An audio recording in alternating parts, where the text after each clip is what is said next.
All right, good morning. My name is Corporal Joe Jenkins. This is Master Sergeant Darren Bruner. We're with the Marion County Sheriff's Office Aviation Unit. We're currently sitting in our Bell 407. It's a 2006 model. It's one of our newest aircraft. We acquired it in 2018. It's capable of doing rescue missions, Bambi bucket operations with the fire department, and law enforcement missions. As you can tell, there's a lot of equipment that's installed inside of it. We have monitors for moving maps, monitors for our FLIR camera system, our actual controllers back here in the back, a lot of the aviation engine and flight instruments. If you can tell, there's 3 different controls here for flying the aircraft. You have the cyclic, which is in the center, and that operates forward and back, left and right to move the aircraft. The collective and the throttle are on your left hand here. That moves the aircraft up and down collectively. The throttle here is in the center. And then you have the anti-torque pedals, which are on our feet, that move the aircraft left and right and keep it straight in line while we're flying it through the air. We also have multiple radios on board. If you can look, this is our law enforcement radio, one of our aircraft radios, and we have yet another one. The switch box, basically everything over here is what I use. Everything over here Joe uses. I don't know if we told you or not, but both of us are also pilots. We take turns performing the different functions within the unit. Today, Corporal Jenkins is going to be pilot, and I'll be performing duties as tactical flight officer, using all these big screens that you see in front of us. The camera works wonderful with this. It's a high definition camera. Joe, if you'll hold this just a second. If you'll see this is our hand controller that we use to actually manipulate the camera. We've got a daytime camera, low level light camera, and also an infrared camera. Infrared where it detects the heat. But again, this is a controller. We had to go through a lot of different training in order to be able to use everything, but it works wonders.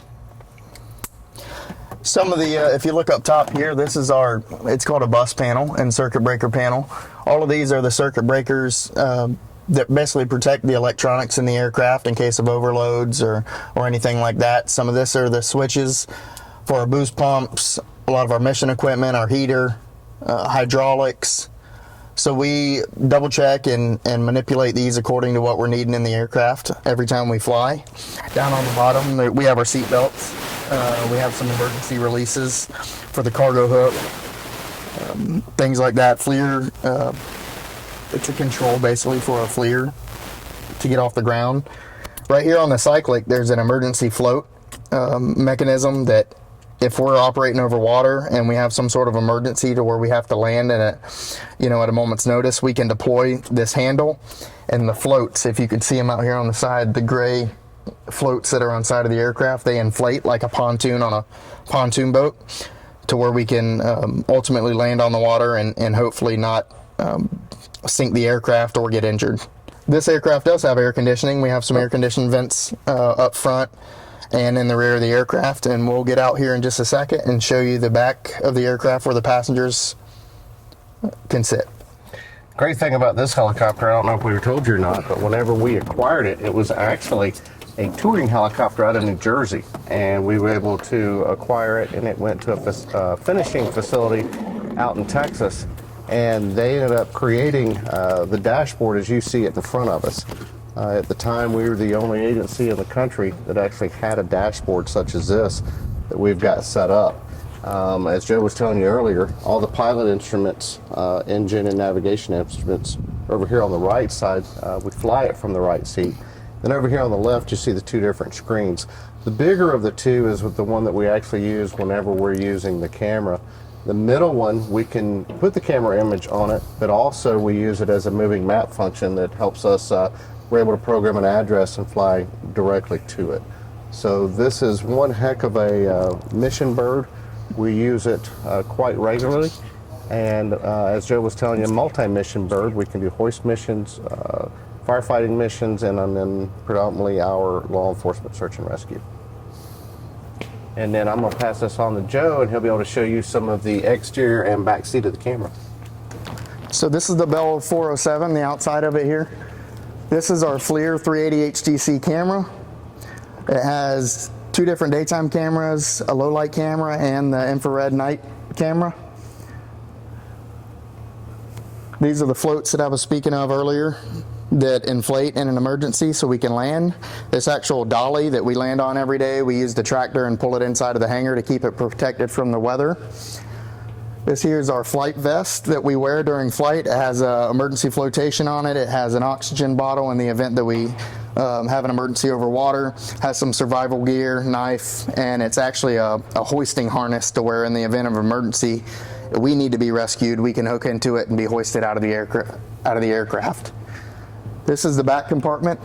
As you can tell, it has a monitor just like the front, and it's slaved to the front to where we can do all the functions in the back of the aircraft if we need to. If we need to take the sheriff or the county administrators or anything up to view damage, or detectives to do any kind of investigation, they could sit back here in the back and watch what we're doing on the camera up front. Has all of our law enforcement and avionics communication capabilities in the back. This is actually a 6-passenger aircraft, so the pilot and 6 passengers can sit in the aircraft depending on the weight and the performance.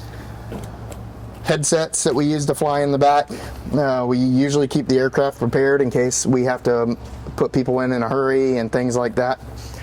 This controller here is for our hoist. We'll go over to the other side in a second and see the rescue hoist. That's just the pendant that operates the hoist up and down. Extra headsets back here in the back. We have USBs for charging equipment, seat belts, and then on the bottom we have an anchor point that we use for tethering and safety harness operations during hoisting. The doors are actually a sliding door kit, and it helps us during hoist operations to be able to slide the doors back and fly with an open cabin. We have rappel anchors up top in the event that we have to rappel operators of our SWAT team or anything like that down. We have a PA system on the bottom. That's what that speaker is right there. We can turn our controls up front and be able to talk through it. Our spotlight is on the back. That's actually a tracker beam. It's a spotlight that has different filters on there. We can slave it to our camera to wherever the camera points, we can look at it with the spotlight. All of this is just the tail boom section of the aircraft. On this side, similar to the other slide, you got the sliding door kit. But on the left side of the aircraft, it has what's called a litter door, so it opens up to give you more room for different configurations of the aircraft, like EMS. They can open that door and get a patient inside. Up top is our rescue hoist. We keep a cover on the hook to kind of prevent it from corroding and things like that during flight when we're not using it. But this cable will come down, and we partner with the fire department with Marion County to lower our rescue specialists down to render aid to people that are lost, stranded in inaccessible areas. And if you look as far as with it, this skid right here has got quick disconnect. So if you were wondering how we actually lower anybody, this whole skid will come off. So it opens this whole area up to be able to. We do people that goes down through the skid this way instead of on the outside of it. The white bottle under there, that's a nitrogen bottle. It's a high pressurized cylinder that actually inflates these floats on the side when we pull that lever up front that we showed you.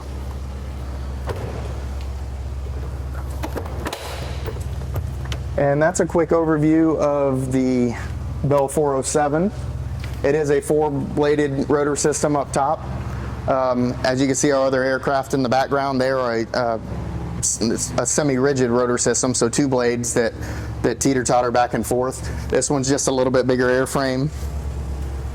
It has a little bit more capabilities. And that's a quick overview of the aviation unit with the Marion County Sheriff's Office. Thank you for being with us today.